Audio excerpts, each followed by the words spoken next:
Bora, pessoal, mais um episódio começando aqui, Leilão Podcast, mais um, hein, Daniel? Isso aí, mais um. Estamos cumprindo a meta, né? E só pessoal de peso aqui, hein, cara? Só pedrada, né, meu? O convidado meu? de hoje aqui é muito especial. Ó, eu vou contar pra vocês, esse cara aqui, eu posso falar cara porque ele é meu amigo, meu brother, então ele não precisa ser tão formal, né, sem informalidades. Ah, e lembrando, pra quem não nos conhece, Adriano Piovesan, advogado leiloeiro do Grupo Lance. Daniel, leiloeiro do Grupo Lance também. Pessoal, trouxemos hoje aqui um dos principais advogados de condomínio da Baixada Santista. O cara é fera, pra você ter ideia, eu conheço ele antes da faculdade. Eu conheci, acho que 2003, 2004. E ele é um cara que depois, quando eu acordo, tem duas pessoas que eu vejo, né? Três, vai. Minhas filhas, minha esposa. Depois eu vejo ele, quase todos os dias. Mas eu vou contar ao longo do programa aqui por que isso acontece. Então ele é uma das primeiras pessoas que eu vejo quando o dia clareia. Mas sem delongas, eu vou contar um pouco. Ó, casado com a Dani. Ele é advogado há 30 anos. 30 anos, cara. O cara mais antigo que a gente trouxe aqui no podcast, hein? Ele tá no mercado de leilões desde 98. Daniel, você nasceu quando, Daniel? Nasci em 94. O cara tá no mercado... O cara atuando. tava lá já, hein? Com um ano, o cara tava lá atuando já. E desde 98, né? O cara já tava no mercado de leilões. Então, sem delongas, tá aqui conosco meu parceiro aqui, doutor José Rubens Gunter. É um prazer estar com vocês, né, Adriano, Daniel, parceria de já longo tempo, né? A gente tem essa aproximação aí profissional. E com o Adriano de surf. Não sei se o Daniel surfa, né? Não. Então, parceria do... Além de ser profissional, é esportiva, né? Na parte da manhã, com o Adriano. Inclusive já fizemos viagem juntos, tudo, né? Foi bem divertido aí, ó. A gente foi pra Galápagos? Não, Galápagos não. A gente foi pra Barbados. Barbados, né? Fomos com o Daniel com o Isaac. O Isaac. Promotor de família de Santos. Tem umas histórias também tua que você sumiu um dia, só apareceu no outro dia. Tem umas histórias tuas que a gente ficou preocupado contigo aí. Não, uma noite que você sumiu e apareceu no outro dia. No surf, eu tenho um apelido que chama Hair, porque eu era cabeludo. Né, não era, tinha uma franjinha. Era uma franjinha que aí ficava jogando assim pro lado e ficava o cabelinho. Não, o apelido é cabelinho. Não, aí beleza, né? Ninguém me conhece como cabelinho. Aí hoje em dia eu tenho as 3 meninas, né? Vou na praia lá surfar e todas as amigas das minhas filhas me chamam de cabelinho. Ninguém no mercado, no mundo, na escola, ninguém nunca me chamou. Agora o pessoal do surf lá me chama. E esse podcast aqui tá virando lá de leilão e podcast, né? Com surf junto, né? É, tá vendo aí? É o segundo convidado que surfa aqui comigo, mas é muito bom, né? A gente acordar toda manhã, pô, naquele visu. Ele mora na frente do mar como eu, a gente acorda... Mas conta porque você assiste ele todo dia de manhã, pô. Não, ó, quem não... Vamos começar. Esse cara aqui, ele é muito famoso no mercado do surf, no mundo do surf. Coloca aí, Rubinho do Maluf, ele tem 16 ou 15 mil seguidores, altamente visualizado, os posts dele são muito visualizados, e ele não tem nenhum seguidor. Não sigo ninguém. Ele não segue ninguém, perdão. Por quê? Porque todas as manhãs ele acorda e ele posta como é que tá o mar. Pro pessoal ver e tal, e aquele pessoal que não tá de frente ali, ou chanfrão, vai ver se vai surfar ou não vai. Então, é um trabalho que ele vem feito aí a custo, né, por amor à causa. Pergunta por que eu faço isso, pô. Como é que começou isso, já que você tá fazendo? Por quê? Conta aí. Gente, foi uma situação muito... Sim, muito que me chamou muita atenção. Era um inverno, eu faço isso há 10 anos. E era um inverno, eu sabia, né, acompanho sempre a previsão, sempre gostei muito de oceanografia, meteorologia, queria ter feito biologia marinha aqui, podia estar fazendo um projeto Tamara aqui, uma entrevista, um podcast do projeto Tamara aqui, mas a vida acabou direcionando para outro lado e eu estou feliz do jeito que direcionou. Então sempre fui ligado nessa parte de tempo, então sempre acompanhava muito tempo, e aí um dia eu sabia que ia ventar, o mar ia virar, ia entrar frente fria, mas ainda dá um tempinho ainda para surfar. Eu surfei, aí quando eu tava voltando, tinha 3 meninos de bicicleta com prancha, mas já tava ventando, tava chovendo. Aí eu saí do mar, né, deu para surfar uma horinha ainda antes do vento, e os meninos com frio mesmo, era inverno. Aí eu conversei com eles, eu falei, onde vocês são? Nós somos de Vicente Carvalho. Pra quem não conhece, Vicente Carvalho é um distrito do Guarujá que de bicicletinha dá uma meia horinha, né? De bicicletinha aí, com vontade dá uma meia horinha. E aí eles falaram, se eu soubesse eu não viria. Aí eu falei, meu, agora vocês vão saber. Então é causa nobre. Agora vocês vão saber. Aí eu montei o Instagram com essa finalidade mesmo, não tem fim comercial, não tem nada, é mesmo para ajudar as pessoas nesse sentido. Porque essas palavras, se eu soubesse eu não teria vindo. Então, hoje Nós somos privilegiados, né? Estamos lá, acordar, olhamos, mas alguns não são. E nós né? temos também esse conhecimento de olhar a previsão. Hoje é muito certo, né? Quando entra frente fria, quando chove, quando venta, principalmente no surf, que deixa o mar bem mexido. Então a gente tem esse conhecimento, tem esse know-how, né? De procurar sites que informam isso. E às vezes as pessoas mais humildes, mesmo ela tendo acesso a Instagram, tudo, elas não têm esse conhecimento. Eu vejo o pessoal, como é que você consegue interpretar a previsão naquele gráfico? Aí eu até fiz um comentário uma vez do como é que funciona tudo direitinho assim, para as pessoas começarem a também andar com as próprias pernas e entender melhor. Então foi aí que surgiu o Rubinho do Malu. Se você soubesse, eu não viria. Se eu soubesse, eu não viria. Então agora você sabe, agora quando tem onda boa. Pra quem não segue aí, quiser ver todo dia o mar, segue lá. Bem, pra quem não sabe, tá aqui os atuais vencedores das competições de surf, né, da OB. Ele ganhou recentemente a última. Nem sábado, né? Mas eu não tava lá, eu tava viajando, não pude participar. Do mesmo jeito. Mas a anterior foi eu que ganhei. Então, temos aí esses méritos aí. Mas legal, bom. E saúde, esporte, vem na frente, né, do trabalho. Tem que se cuidar. Tem o golfe ainda, né, que eu jogo golfe ainda. Pô, é um outro esporte também que me chama muita atenção, também que eu adoro também. E o golfe exige um físico forte, andar pra lá, pra cá? Não, existe um movimento esquelético. Não é um movimento de força, é rotação. Mas não cansa ficar andando o campo inteiro? Vai pra lá? Não, andar você não anda, você não vai até Astúrias, não vai, é a mesma coisa, né? Você tem esse deslocamento a pé, você não corre, né? Você leva um carrinho, tem rodinha, tudo. Mas é um movimento esquelético, né? De você fazer o corpo do giro, ou fazer o corpo, né? Girar e bater na bolinha. Então é um movimento esquelético, né? Não é um movimento aeróbico, de musculação, não é nada disso, né? É um movimento esquelético. Que legal, né? É saúde, né? Esporte é saúde, a gente vive, eu sei que eu te conheço há mais de 20 anos e a gente vive muito bem, né? Onde a gente vive, porque a gente tem a saúde na frente, o esporte, né? Tento levar isso para minhas filhas aí fortemente. Mas sem delongas, o tema aqui não é saúde, o tema aqui não é esporte, apesar de estar tudo muito ligado, é leilão. E, para quem não sabe, um dado bem... eu recentemente fiz uma palestra numa associação de condomínio movimentado por mulheres. Falei sobre leilão lá. Eu, abrindo a palestra, eu falei sobre dados. Né? E você sabia que no judiciário o maior índice de leilões é o leilão de condomínio? É o que movimenta, o carro-chefe do leilão do TJ é leilão de condomínio. Não tem os números, a gente tem os números internos. A cada 10 leilões nossos, 6, 7, é uma média ali, 60 e tantos % é de condomínio. Então o índice de leilões de condomínio é muito alto. Porque a inadimplência, né, é uma taxa que vai correndo e o bem está lá para responder. Então como é importante o papel do condomínio, do advogado do condomínio para o mercado de leilões como um todo, né?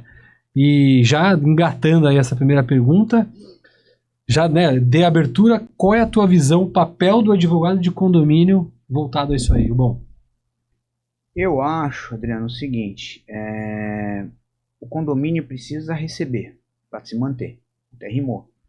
Então, se ele não recebe, começa a ter um déficit. E esse déficit acaba gerando rateio extra para suprir esse déficit. Então, acaba onerando mais os condôminos em pagar um pouco mais pelo aquele que não está pagando. Então, realmente precisa de uma agilidade. Eu sempre converso com os síndicos, sou bem próximo dos síndicos. Não deixa atrasar muito. Já manda para o jurídico para a gente agilizar a cobrança. Porque às vezes chega a cobrança de 2, 3 anos que a pessoa não paga. São 2, 3 anos que eu perdi de ação, de andamento de ação. E aí começa a ficar muito alto os valores, porque quando você entra com uma ação cobrando 2, 3 condomínios, o valor é 1. A pessoa se aperta, faz um acordo, acaba resolvendo. Agora, 2, 3 anos, o valor está muito alto.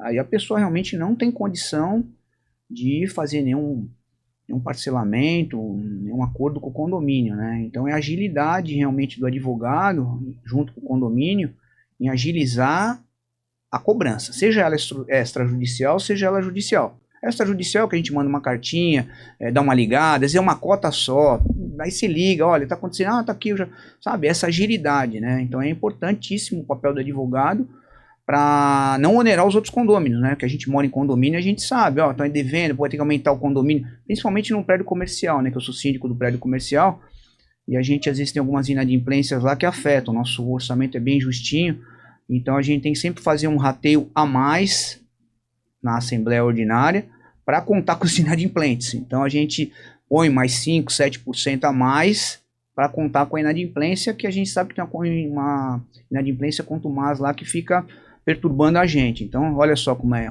importante. É só que é uma inadimplência que acaba sendo sanada, mas em muitos casos não é sanada e você precisa agilizar a cobrança, né? Mas hoje em dia, na prática, os condomínios acabam enviando rapidamente a processo ou não? Eles demoram? Adriano, aí vai do advogado. Como eu mencionei, eu sou bem exigente com os síndicos, a gente tem que ser próximo, a gente tem que trabalhar, eu acho que mais com o síndico do que com o administrador. Porque com o síndico você tem aquela abertura direta, com a administradora tem um repasse. Então você passa, aí vai de uma outra forma. Então eu tento sempre ficar próximo do meu cliente, que é o síndico, e conversar com ele. Falar... Porque o síndico, a administradora recebe ordens do síndico. Se o síndico fala 3 meses, já manda para o jurídico, a administradora tem que seguir as ordens do síndico, né? Porque na verdade é o que representante legal do condomínio. Então aí ela já passa para a gente. Agora, se eu passar para a administradora eu tenho que ver com o síndico. Eu tenho que ver com o síndico. Então você já vê direto com o síndico e já resolve isso, né? Agilidade, olha, é fundamental. Eu peguei um caso... há muitos anos atrás... Se você pudesse mandar um recado para todos os síndicos aí do Brasil... Então, eu peguei um caso, há muitos anos atrás, o cara devia 4 anos, cara, e prescreve em 5. A gente tem esse probleminha aí de uma prescriçãozinha aí de 5 anos, aí que é um pouco complicada aí, que é bem discutível, mas está se formando já uma tendência de 5 anos. Fazia 4 anos que eu não pagava condomínio. Era amigo dele, tomava uísque na varanda, vai melhorar... O condômino era amigo do síndico. Era amigo do síndico, e vai melhorar. 4 anos veio de cobrança. Para quem não sabe, prescrição é quando perde o direito, né, de cobrar. Sim. A dívida existe, mas não dá para cobrar mais. Você não pode cobrar. Então você tem aí alguns limites aí para seguir. Você imagina 4 anos. Quer dizer, 4 anos você tem aí 48 meses que não foram pagos, onerando os outros condôminos. A gente até entende, né? Você vê, eu sou síndico de prédio comercial já há 20 anos, mais de 20 anos, bem mais tempo, lá onde tem um escritório. E a gente sabe, né, as dificuldades, né? Então a gente é tolerante, porque sabe que vai pagar. Agora, existe também aquelas pessoas que a gente não conhece, são inadimplentes, que a própria administradora manda cartinha, geralmente mandam 3 cartinhas, aí depois vem pra gente. Então a pessoa sabe que está devendo, tenta se aproximar a pessoa do condomínio, do síndico, para tentar um acordo, né, extrajudicial, quando já não veio para a gente. Então, quando vem para a gente, já é uma situação bem adiantada para a propositura de ação de cobrança, né, de execução de cobrança.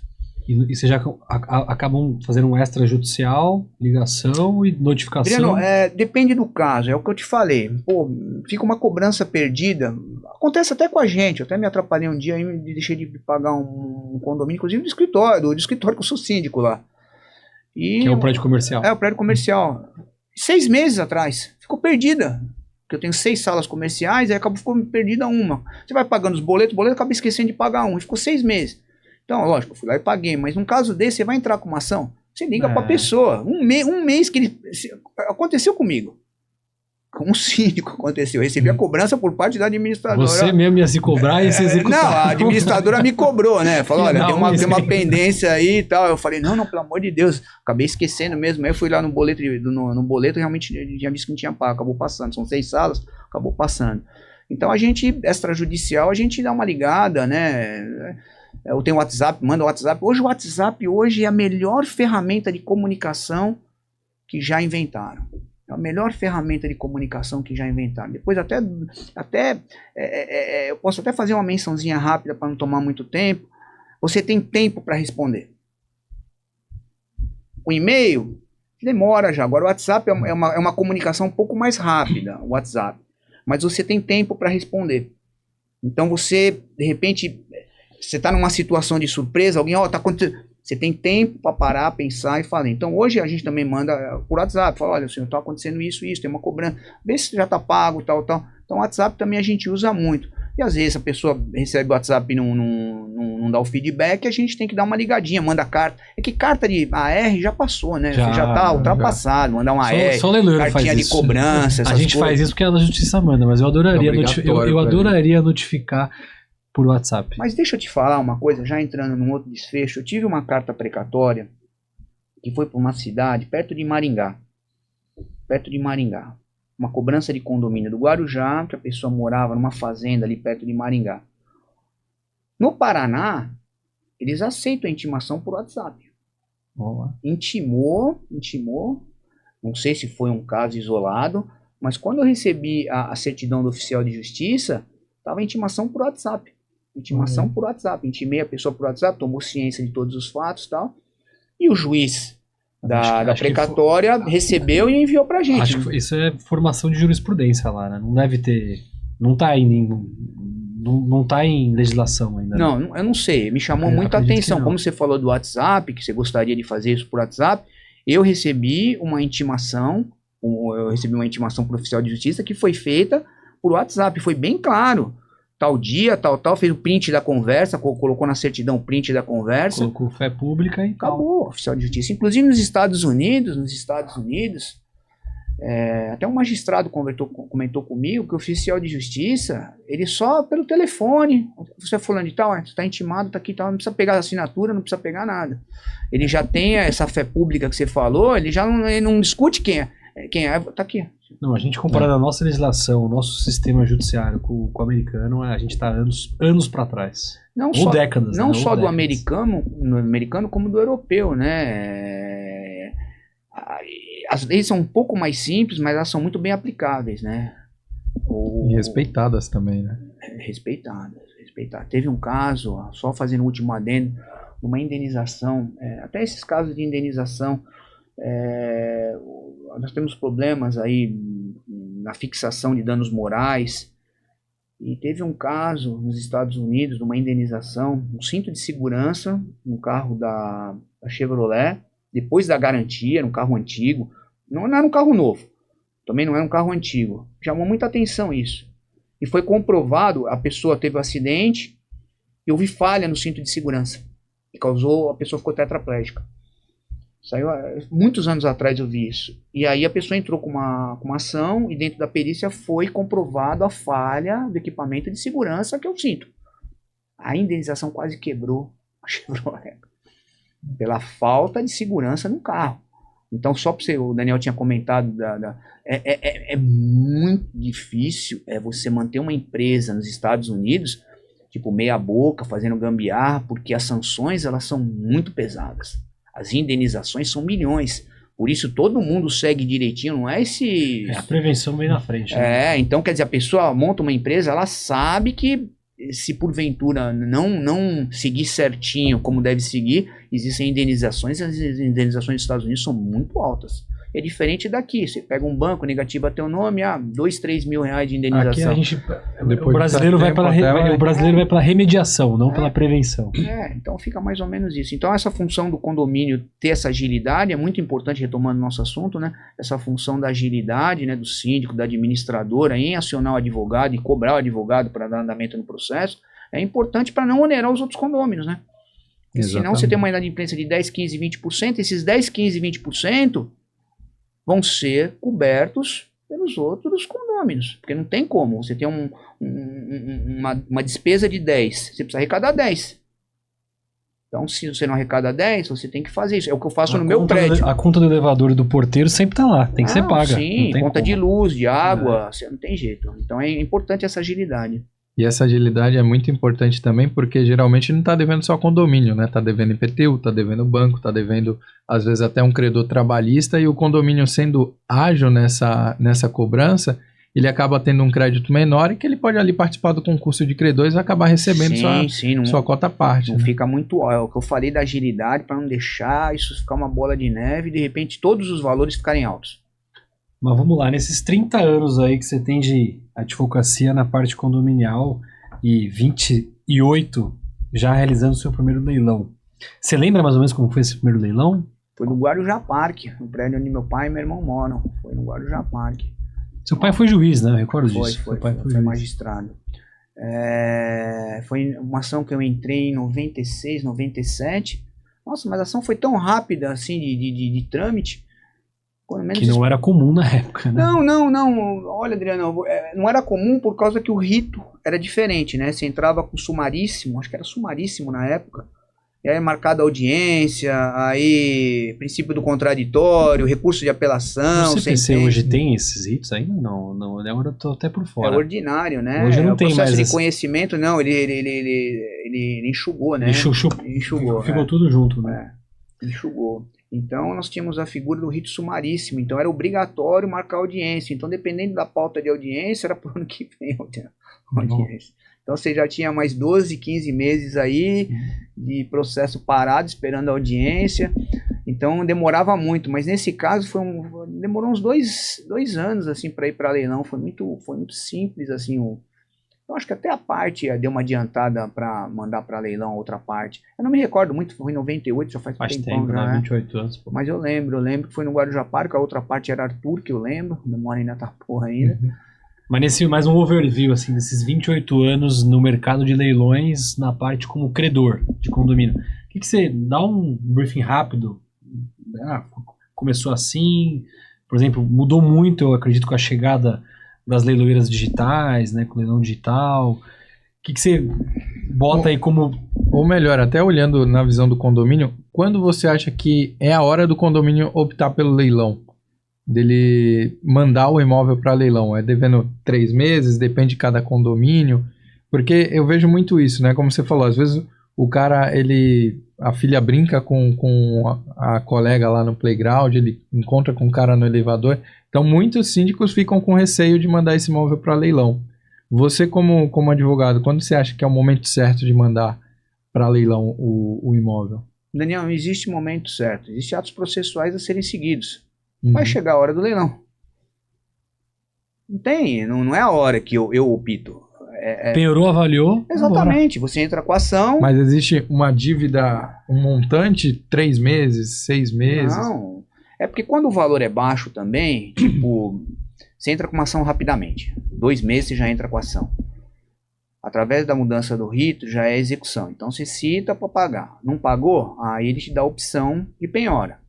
Não necessariamente você precisa ir no imóvel. Você tem uma ordem de penhoras. Dinheiro, eu acho que tem mais... Não, dinheiro, imóveis, móveis, pedras preciosas. Tem uma ordem... São 7 itens. Né? Tem uma ordem. Então, dependendo do valor, eu não vou em cima do imóvel. É no Bacen. Você faz o bloqueio judicial de ativos financeiros. Então, O imóvel eu faço bastante. Torna-se a última opção, né? Dependendo do caso, sim. Porque você vai ver, você tem uma dívida de 3, 4 mil. E às vezes se resolve, porque o engraçado não é a penhora total. Você penhora 3 mil da pessoa.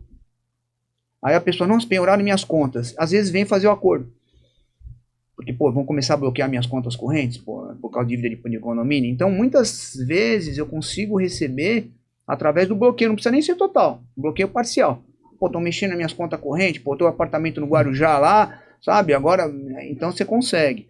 Outra coisa também que você consegue, também que você tem uma ferramenta antes de chegar no leilão, fazer um serajude, negativar o nome da pessoa.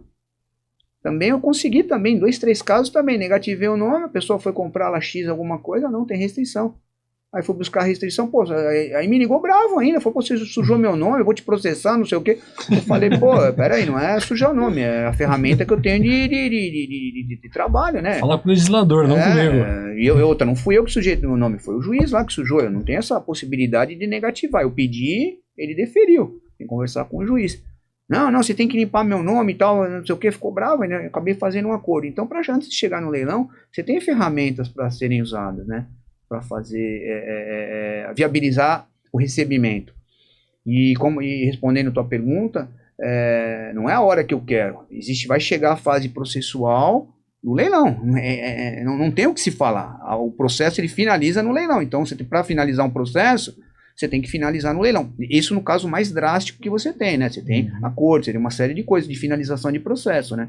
Mas não precisa chegar nesse ponto, mas ele caminha para isso, né? Não sou eu que opto pelo leilão. O fim é certo. O fim é certo. Aí você fala a palavra certa, o fim é certo. Tem que ser pago. A dívida tem que ser paga, usando as fórmulas que tem, né? Então, é a função social do leilão, né? Tem que acontecer, não tem jeito. Então, Sim. parece que a gente entra como, às vezes, né? Tem pessoas que então, não querem entrar nesse mercado de arrematar imóveis.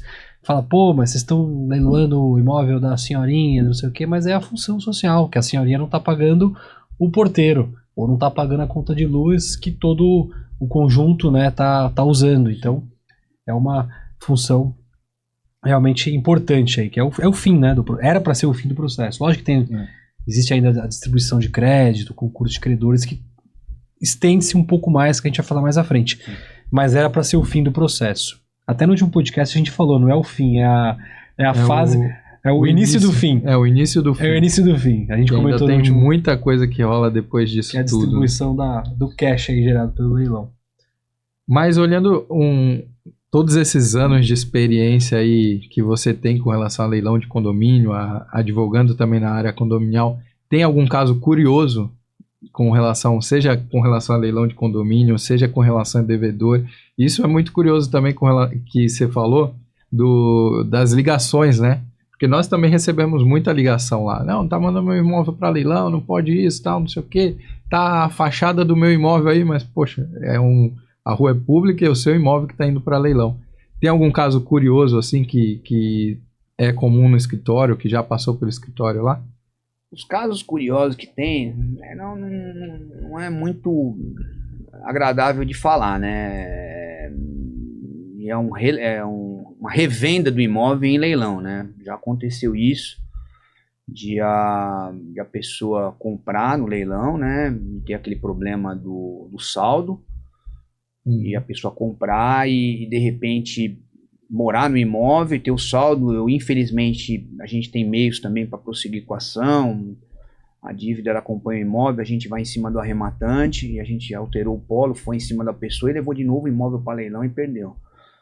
Perdeu o imóvel. Então é um caso do imóvel 2 vezes ir para leilão pela mesma dívida, né? Dívida condominial, não estou dizendo o período, mas o mesmo processo levou 2 vezes o imóvel para leilão. Eu tive 3 casos desse. Levou 2 vezes para leilão, arremataram por causa desse saldo que tem. Nesse caso, os editais estavam prevendo que a responsabilidade era do arrematante ou estava omisso? Isso são casos bem antigos, né? Hoje tem mudado, você tem disposição do CPC também, que as dívidas elas ficam embutidas na arrematação, com o artigo 908. 908, é. Você tem disposição. Hoje o tribunal ele vem sendo muito rigoroso, eu nem falo em primeiro grau, né? O tribunal ele vem sendo muito rigoroso no edital, na redação do edital. Tudo é baseado na redação do edital. O que está lá é a ciência das partes. Então, dependendo do jeito que é amarrado o edital, o teor do edital, é o que vai direcionar a gente sempre fala que o edital é a regra do jogo, é a regra do leilão. Não tem, você tem que estar ali sabendo o que está acontecendo. E se no edital estiver dizendo que, nem sei se é correta essa palavra, mas se ali está escrito que o arrematante responde por débitos condominiais, ele responde por débitos condominiais. É raro isso acontecer, muito raro, hoje em dia. Mas antigamente, né, como eu fiz até a pergunta mais cedo, o overview dos 30 anos aí da sua carreira, nós mesmos, já juntos, eu como leiloeiro e você como advogado de condomínio, nós presenciamos processos assim, que o edital dava a responsabilidade para o arrematante, outros que não davam, outro que era omisso, e foi diferentes caminhos, né, que foram seguindo. Sim.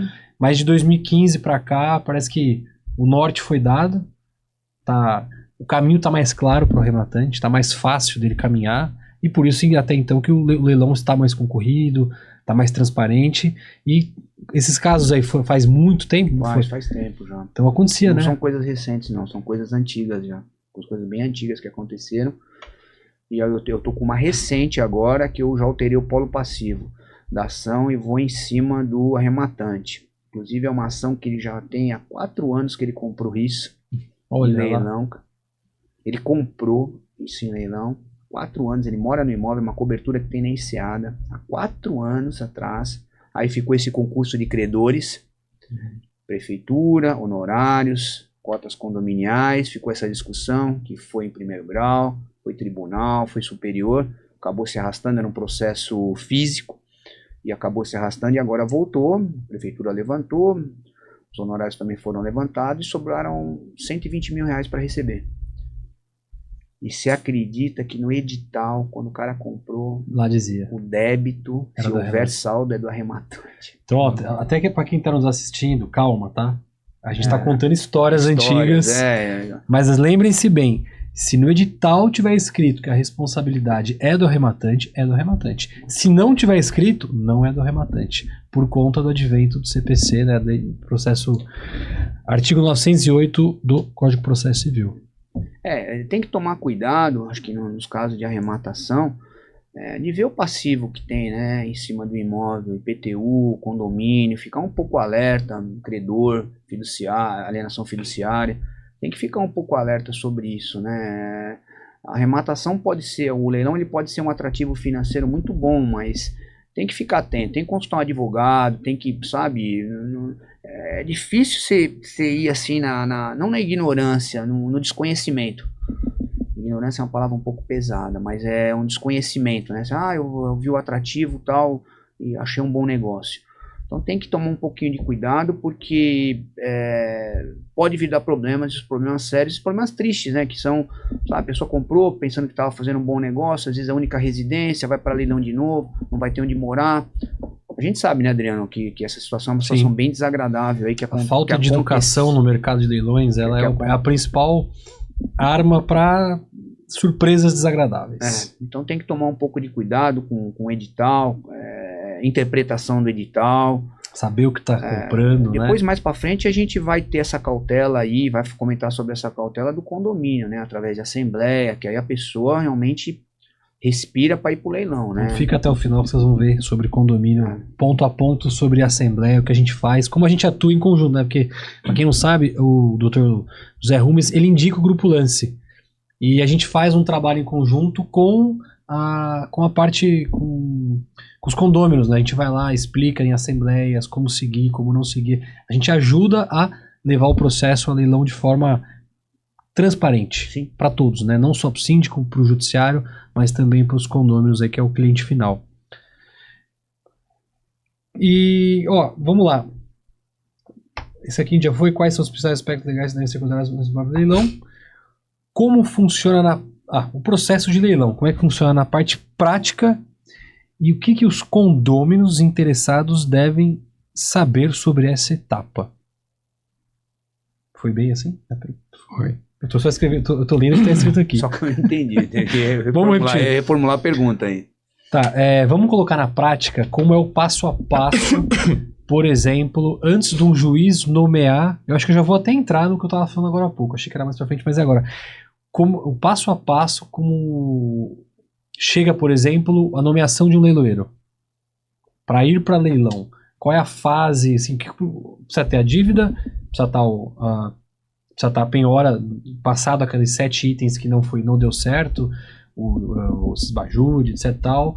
Penhora-se o imóvel, avalia-se o imóvel, tem um leiloeiro, o advogado pode indicar o leiloeiro, o juiz pode indicar o leiloeiro e o leiloeiro é nomeado. Conta um pouco assim desse overview, desse panorama, até chegar na nossa mão, até chegar na mão de um leiloeiro. Hoje, com a mudança do rito, né, aquele processo, aquele caminhozinho que seguia, que era o sumaríssimo, hoje já não existe mais, né? Então você já entra como um título executivo extrajudicial, que é a cota condominial. Então, entrando com a ação, você tem que pagar ou indicar bens à penhora. Se acaso não ocorre isso é muito rápido, né? O rito de execução é rápido, não se discute a origem da dívida. A dívida é líquida e certa. É pagar ou dizer que está pago. Então não se discute a origem da dívida. Diferente de um processo de conhecimento que você vai discutir se é cabível ou não, né? Aqui, a cota condominial é um cheque. Você deu um cheque, você sabia que tinha que pagar aquilo. Se discute. Então é rápido. Você tem que pagar, é intimado, citado para pagar, não pagou. Oferecer embargos, penhora, avaliação, tem ainda embargos, impugnação, né, na avaliação, aí surge realmente um tema que é bastante discutível, né, avaliação do imóvel. A avaliação tem sido muito feita por oficial de justiça. Não há necessidade nenhuma de nomear um engenheiro civil. Custoso, né? Não, qual a necessidade que tem? Você vai pro zelador do prédio, se eu chegar lá no Panorama onde você mora, e chegar pro zelador do prédio lá, qual é o nome do zelador? Michael. Michael. Um abraço pro Michael. Tudo bem? Um abraço pro Michael. Michael, não, só para exemplificar de uma maneira concreta. Ele mora no Panorama ali, na mesma rua que eu. E chego lá pro Michael, o negócio é o seguinte, tem algum apartamento à venda? Ah, tem. Tem um andar tal, andar tal. Qual o preço que tá? Ah, um tá pedindo tanto, outro tá pedindo tanto. Ah, ok.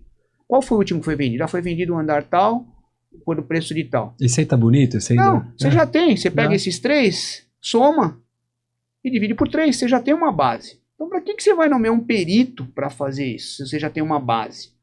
E outra, o perito, para dar um valor fixo, como é que ele vai dar um valor fixo se você vai levar um imóvel a 50% da variação para leilão? Quer dizer, não tem cabimento de você ter uma precisão aritmética totalmente elaborada, 232 mil reais num apartamento. E quem paga a conta é o teu Sabendo cliente. sabendo que você vai comprar por 132, você vai comprar por 115 em leilão. Quer dizer, qual a vantagem de você ter uma precisão cirúrgica dentro de uma avaliação? Isso já vinha sendo feito há muitos anos na Justiça do Trabalho. Tanto é que o oficial de justiça era oficial de justiça avaliador. Que ele fazia a citação e ele mesmo avaliava. Isso, né, na época que comecei a advogar, já existia, não existia perito. Então, hoje essa facilidade do oficial de justiça também ajuda bastante. Aí você nomeia um perito, o perito cobra 6 mil reais para avaliar um imóvel. Aí você tem que gastar com agravo de instrumento, que não é barato, quase 600 reais para você fazer um recurso de agravo de instrumento, levar isso para o tribunal, para ser julgado, aí volta. Isso você perde 4 ou 5 meses. Então essa facilidade também do oficial de justiça avaliar é bem rápido. Ele vai lá, você pede um mandado, ele avalia, essa pergunta que eu fiz para o Michael, o oficial de justiça vai fazer e vai dar o valor. E não vai se distanciar muito do preço de mercado. Se o executado não concorda, Aí ele sim, que pague um perito. Perito, exatamente. Aí o executado paga o perito vai avaliar aí com mais argumentos, mais fotos e vai dar realmente... Mas sabe o que tem acontecido, especialmente em grandes, assim, saindo um pouco do litoral, indo até um pouco interior e capital, São Paulo, no caso, até outros estados, né? A gente tem visto que está sendo aceito 3 avaliações imobiliárias. Então o advogado, seja de condomínio ou qualquer outro credor, ele corre atrás das avaliações imobiliárias com corretores da região. Você fez isso num processo meu. Ou os próprios leiloeiros fazem isso para Você fez isso no processo. A gente auxilia. Sim. E assim, o corretor ele cobra um valor, mas cobra um valor muito mais acessível do que muito mais simples também. E ele é um corretor, é quem vende o imóvel. Ele de fato sabe o mercado. Nada contra as perícias, né? Acho que tem que ter perito, sim, em vários casos, né? Como já presenciamos perícia ambiental, perícia médica. Mas até que ponto, né, a perícia imobiliária, porque na perícia médica não tem um corretor médico ali na área. Na ambiental também não tem, mas no imobiliário tem. E tem o zelador, síndico. Não vejo necessidade. Eu acho que é bem simples. É o número que eu cheguei para você no teu prédio. É bom que o podcast... 2 que tem para vender. Aqui a gente fala a verdade. E o último que foi vendido. A gente fala... Gente, é matemática. Soma 3 e divide por 3. Você vai ter um número. Esse número é um número base. Às vezes é mais real do que o que é É o real, porque o que está vendo é o que foi vendido. Não é estimativa de área. Eu tenho um perito no Guarujá, não vou citar nome. Gente, ele vai com a área do imóvel. Aí, gente, uma coisa que eu não consigo entender essa conta que ele faz. E avaliar de área do terreno com área da construção, metodologia da construção. Gente, é um negócio complexo isso, não é a finalidade de avaliar um imóvel. Eu preciso de um número. E é o que eu falei, a gente não está mexendo num leilão 50% a 55%, tem um limite de 5%. Nós estamos lidando com metade, 50%. Então, para que você tem uma precisão de valor do imóvel se esse imóvel vai por 50% para leilão? Olha só, a defasagem. E uma pergunta, isso na média, assim, dos teus processos hoje na atualidade, mercado digital, né, processo digital, tudo, mais voltado aonde você atua. Quanto está demorando mais ou menos um processo do início à chegada do leilão? Médio. Depende da resistência da outra parte. Tudo é o que a outra parte vai oferecer de resistência, de recurso, de embargo, de impugnação, de agravo de instrumento. A gente sabe todas as ferramentas de trabalho que nós temos. Eu não gosto de trabalhar desse jeito. Eu fiz uma vez só. Quer dizer, venho fazendo. É um conhecido meu. Pergunta o ano do processo. Ah, você advogou Tô para advogando pro devedor. um devedor contra um condomínio. Processo de 1996. Então, isso são erros do judiciário, né? Erro de tantos recursos Você que a vai gente... protelando, você vai fazendo, entendeu? Você vai segurando, arrematação, avaliação, você impugna. Você tem ferramentas, né? Foi o único caso, eu não me sinto à vontade de fazer isso, eu acabei fazendo nesse caso, também vou finalizar esse processo, mas não é o tipo de perfil que eu gosto de fazer. Como advogado criminalista, cada um tem um caminho que vai seguir. Tributário eu não gosto de fazer, trabalhista também não tenho afinidade para fazer, então a gente vai se especializando. Tem advogado que faz esse tipo de trabalho, então dependendo da resistência do devedor, o processo ele vai seguir para frente, né? Vai seguir. Aí aí no meio do processo, é a coisa mais que acontece, deposita R$1.000 dentro do processo. Aí o início de pagamento, aí abre vista para você. Aí você não aceita. Aí ele fala, não, eu quero pagar em 30% mais 6%. Você não aceita. Quanto tempo já rodou isso de processo? Rodou um ano já. Deu para entender? Então, essa pergunta que eu posso te falar se porventura não houver resistência. Se não houver resistência, outra coisa, citação, se você não consegue encontrar a pessoa. Vocês pedem aquele monte de expedição de ofício. Aí é endereço em Sinop, no Mato Grosso, é endereço ali, aí volta o AR tem juiz que não aceita se não for por mão própria, você tem que mandar uma carta precatória lá para Sinop, no Mato Grosso, tá certo? Quanto tempo vai demorar para voltar, sabe? Então... para o pessoal entender onde eu queria chegar nesse ponto, que quando tá em leilão, o negócio já andou muito. Sim, tá no final. O devedor já tá devendo muito, normalmente, né? Normalmente ele já tá... Tem pessoas que no dia do leilão ligam para nós. Ah, não tava sabendo, o devedor, né? Não tô sabendo desse leilão. Vai lá e corre e paga a dívida, faz a remissão. O cara teve, você falou, no nosso 96, 20, 30 anos aí. Não, esse é um caso. É um caso atípico. Eu estou oferecendo bastante resistência no processo. Mas normalmente assim, é quase impossível você ter um processo de 2, 3, 4 anos com um leilão vigente, né? Normalmente. Não, tem um processo de 6 meses, eu tava leilão. Não teve... Entrou com a execução, citou, não pagou. Foi revel, não teve então... impugnação, o oficial de justiça foi lá, foi rápido, avaliou em 1 mês. Não houve impugnação, foi lá, se intimou por carta, voltou, marcou o leilão em 6, 8 meses. Não chegou 8 meses, 8 meses já estava finalizado o processo. Por quê? Foi a citação rápida, foi tudo rápido, não houve resistência nenhuma da outra parte. Então, vai de processo a processo, de devedor a devedor. Cada caso é um caso, né? E mesmo não havendo resistência, eu tenho um caso que eu andei bastante tempo, era processo físico, e acabou dando a citação por edital. Gente, demorou 2, 3 anos para fazer a citação por edital, porque achava o endereço não sei aonde, aí ia lá o AR. Aí o AR voltava, não estava em mãos próprias, tinha que precatória para lá. Gente, e outra coisa que facilitou bastante também a vida nossa como advogado foi a expedição de mandado, né? Não vai mais para carta precatória. Então esse negócio de carta precatória para aquele setor unificado de cartas precatórias demorava 2, 3 anos para citar alguém ali em São Paulo. Agora houve essa mudança, só vai o mandado. Imprime o mandado, cai na central de mandados e, gente, 1 mês volta citado.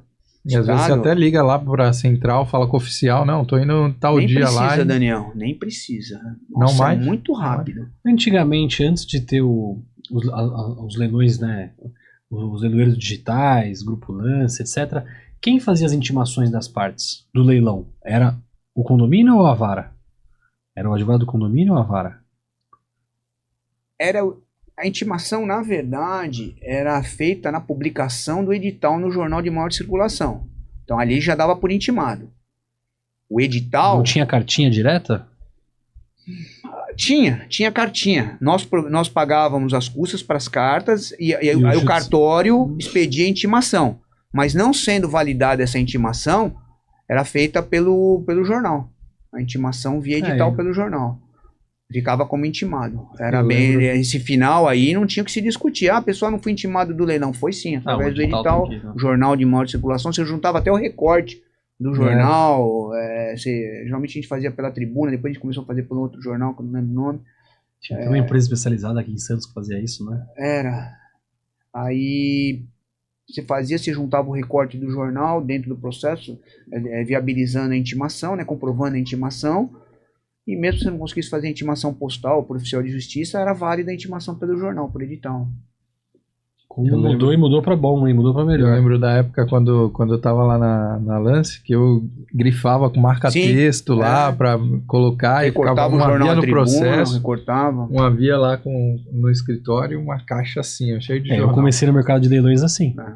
Pegando o recorte do átrio. Não no jornal, mas o impresso no fórum.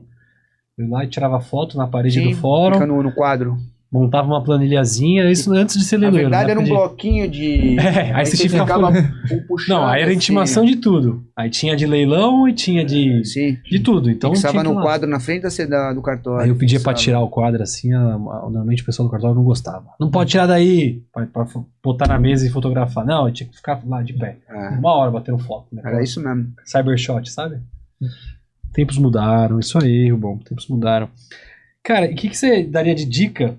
Eu até tenho essa resposta, mas eu vou te perguntar. Que conselho você daria para os condôminos que querem evitar que seus imóveis vão a leilão? Eu ia falar, paga a dívida, pô. É isso, não é?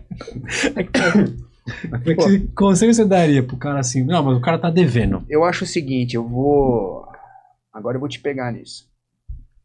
Vou te pegar nisso aí. Não é pagar a dívida. Se você vê, todo mundo já passou um revés na vida, uma situação mais complicada. Eu passei também uma situação de vender carro, andar de ônibus, logo no começo, quando comecei a advogar. A gente tem momentos na vida que a gente tem que dar 2 passos para trás para seguir em frente depois, né? Eu acho o seguinte, mesmo a pessoa não querendo pagar a dívida, ele sabe que a situação não está boa, se desfaz. É um carro que está seguro, IPVA, pneu, tudo. Você tem 2 carros, vende um, tá? Mesma coisa, você tem um apartamento de praia, pelo menos é a área que eu mexo, Guarujá, né? É a segunda casa. Pô, você está sabendo que você está criando, você está sendo uma situação financeira difícil. Se desfaz, pô. Antes que isso vá para leilão, antes que isso gere dívida, você já está tendo uma dificuldade para arcar com esse imóvel, né? Então não é pagar. De repente a pessoa ela não tem condição de pagar. Sim. Ela não tem condição, mas ela não precisa gerar um processo e um leilão. Ela pode muito bem se desfazer, vende. Eu tive casos lá também, que eu entrei com a ação, eu estou querendo vender o apartamento, não, já tá para vender o apartamento. Só que o apartamento valia 100, a pessoa queria 300. Já fazia 2, 3 anos, eu falei, minha senhora, não tem condição, a senhora não quer vender. Não, quero sim, já está vendo há 3 anos, mas não está no preço de mercado. Não está no preço comercial de venda. Aí vai ter que vender de uma forma ou outra, né? Então, às vezes, até a situação faz ocasião. Você está com aquele imóvel, você tem dívida de condomínio, IPTU, de luz. As pessoas vê apartamento cortando luz. Lá no meu prédio, lá tinha 2, cortaram a luz no apartamento. Imagina, deixou de pagar condomínio, deixou de pagar IPTU, também cortaram a luz. Um você levou para leilão, o segundo andar, 2C, lá do meu apartamento, do meu. Levou. Cara, e o cara fez uma baita reforma. Baita reforma ele fez. Nossa, tanto é que ele falou, se porventura eu for vender, eu não consegui, não vou conseguir nem... Esse aí eu fiz até um post de... Ele mandou pra mim. Ficou legal a reforma, eu fiz até o antes e depois. Então, respondendo a tua pergunta, não é o pagar. Porque às vezes a pessoa não tem condição de pagar. Mas ao mesmo tempo ela não precisa gerar uma ação judicial, que vai levar o imóvel a leilão. E vou mais adiante ainda, que eu tô com um caso fresquinho da Silva lá, fresquinho. Perdeu em leilão o apartamento. Só que tinha uma assembleia que isentava o arrematante. Depois a gente vai entrar nesse assunto. A ação voltou contra ele. Então, além de ele perder o apartamento, foi bloqueado agora 50 mil reais da conta dele. Então, olha só como são as coisas. Ele perdeu... o saldo devedor. Então, ele perdeu o imóvel gerador do débito e pensou que tivesse tudo tranquilo. Que ali parava a dívida, mas na verdade não. Né? E no edital constou a minha ata isentando o arrematante, então ele não pode falar agora, como o advogado está falando, de desconhecimento, que a dívida é próprio terreno. Ele já sabia que a dívida não era próprio terreno, porque no próprio edital, por isso que o edital é muito importante, o edital de praceamento do imóvel, nesse sentido, estava constando no edital. Então é legal de esclarecer, então, para o público que quando a gente tem uma dívida de condomínio, me corrija se eu estiver errado, e vai para leilão, e essa dívida não é paga com o produto do leilão, não é mais responsabilidade do arrematante, ela continua com o devedor. Vai ser discutido. Eu não posso te dar agora uma posição porque esse fato está fresquinho. O que aconteceu? Você chegou no concurso de credores, você tem que esperar, né? Você tem que esperar. Chegou no concurso de credores, ficou aquela discussão que é cansativo. Inclusive o Daniel falou há quanto tempo dura o processo. O processo dura pouco. Agora essa discussão de concurso de credores é o que incomoda no processo. Porque dura 2 anos, 2 anos e meio, quase 3. Quer dizer, você tem um processo que rodou 1 ano e de repente você já tem uma finalização do processo que o síndico fala, olha, o imóvel já foi reformado, já foi vendido para terceiros, cadê o nosso dinheiro? E ainda está nessa discussão de credores. Então o que acontece? Nesse caso fresquinho que eu tenho, a pessoa foi andando ao concurso de credores, eu tenho que esperar essa fase para dizer realmente que não tem nada para o condomínio, então rodou todo esse tempo, a pessoa acho que acabou se acomodando, tinha essa disposição no edital, eu não podia ir em cima do arrematante, eu continuei o processo. Então o que eu continuei o processo? Da maneira como eu continuei, informando o débito e pedindo o bloqueio de ativos financeiros. Se bloqueou. E ele tinha dinheiro lá? Tinha dinheiro. E aí bloqueou o dinheiro. Aplicação, tudo e tal. E agora ele está desesperado, né? Mas não tem o que se fazer. Agora, e a conta, mesmo que ele fale que a responsabilidade é do arrematante, e o arrematante venha, porventura, não nesse caso, mas no outro caso, responder por essa dívida, que eu já tive um caso desse, ele responde por essa dívida. Ele pagou a dívida do condomínio. Alterei o polo passivo, ele pagou a dívida. E aí o arrematante acontece muito isso, o devedor acaba virando meu cliente. Aí ele falou, olha, eu tô com esse caso aqui, falei, vamos entrar com ação de regresso. Aí nós entramos com ação de regresso contra o devedor e recebemos o devedor essa cota condominial. Então não tem razão hoje o devedor falar que a dívida é do arrematante. E mesmo o arrematante pagando a dívida, ele resolve o problema do condomínio, ele vai entrar com uma ação de regresso, vai buscar esse valor. Porque esse valor caiu no colo dele. Uhum. Mas a dívida não é dele, a dívida é do antigo. Então, nesse caso que eu tenho, que está fresquinho, por qualquer caminho que saia, esse dinheiro não vai voltar para ele. Não vai voltar, porque mesmo ele falando que a dívida é próprio terreno, mesmo a dívida sendo próprio terreno, o rematante pagando, ele entrando com uma ação de regresso, ele vai responder por esse caso. Então, voltando de novo ao assunto, inicial, é importante a pessoa saber, esse imóvel paga a minha dívida. Eu vou deixar que esse imóvel pague a minha dívida. Não, tenta se programar antes para vender o imóvel e se livrar desse problema. E não tem legislação, né, que limita o débito ao imóvel. Acho que do IPTU talvez tenha. Do quê? Do produto, do IPTU. Agora do débito condominial não. Então é o que você Como comentou. assim? Não entendi. O valor, realmente, o valor da dívida não paga pelo leilão, pelo aquele imóvel, ela vai pro devedor. Continua com o devedor, como Sim. você conseguiu penhorar. Agora, no salvo engano, eu acho que no tributo, o IPTU não pode fazer isso. Pode ir contra o regresso. Ele pode contra o executado? Um antigo. O executado, lógico. Ele vai Se ele não receber? Sim, a responsabilidade é do executado. Igualzinho do condomínio. Ele não pode cobrar do arrematante. Ele subroga-se no preço da arrematação, IPTU. Então, Não, do arrematante exemplo, nunca. entrou não 200 mil. A prefeitura levantou 200 mil. Só que a dívida é 400. Eu não sei se... Sobra 200. 200 ele fica... Tanto é que o arrematante, se não me falha a memória, não sei se mudou isso. Mas você já viu isso acontecer na prática? A prefeitura não cobra nem o que está atual. Então, Imagina é por isso que eu tô falando. Entendeu? A inércia da prefeitura é uma coisa assim impressionante. Eu E não olha, sei. eu vou até ser sincero contigo. Na postura da prefeitura de ficar sentada na janelinha vendo o tempo passar. Alguém vai cobrar e ela tem previsão na lei que recebe primeiro. Para que ela vai se movimentar? Vamos entrar nesse tema então. É o tema agora do quem, ao longo dos 28 anos aí de leilão, 30 anos de carreira, você deve ter tomado muito ferro, esse é o nome, contra a prefeitura, especialmente a prefeitura do Guarujá. O que aconteceu no resumo? O condomínio entrava com ação, tinha que gastar com advogado, com custas, e, sem citar nomes, claro, a prefeitura ficava sentada, na hora que vinha o leilão, entrava o dinheiro, ela ia lá e pedia a preferência do crédito. E essa discussão ficou por anos, né? Quem recebia? Condomínio, IPTU. Condomínio, IPTU. O que eu me recordo, em primeira instância, quase todos os juízes davam, não sei se todos, mas boa parte dele, não só do Guarujá, mas litoral todo e até São Paulo, davam sempre frente ao condomínio. aí em agravo não, em recurso, o IPTU levava a melhor em STJ e tal. Conta pra nós aí esse panorama aqui que você, na tua prática, que aconteceu. Então, na prática, a gente até entrou nesse assunto antes de começar aqui essa entrevista. Entrevista ou podcast? Como é que fala? Podcast. Eu sou antigo ainda, cara. Eu não tô muito globalizado com isso. É podcast, então, não é entrevista, podcast. Então, a gente tinha comentado antes do podcast sobre esse fator. Quando comecei a divulgar em 95, 96, aí, era fácil.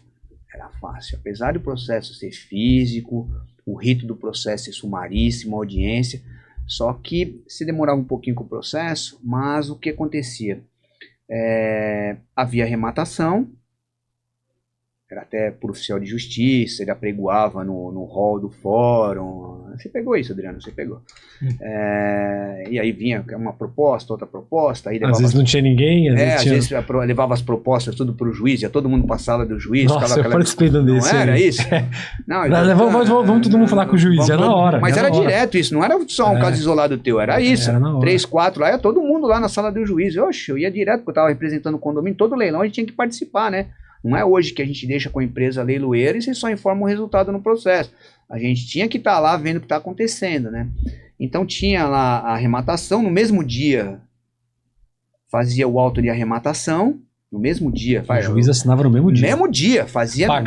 Vendia, o arrematante ia no Banco do Brasil pagar a guia de entrada, normalmente de entrada, ou ele pagava 20% se fosse à vista e o juiz assinava o auto. Não, geralmente o leilão era 1 da tarde, 1h30 da tarde. Para dar o tempo de pagar. 1h30 da tarde.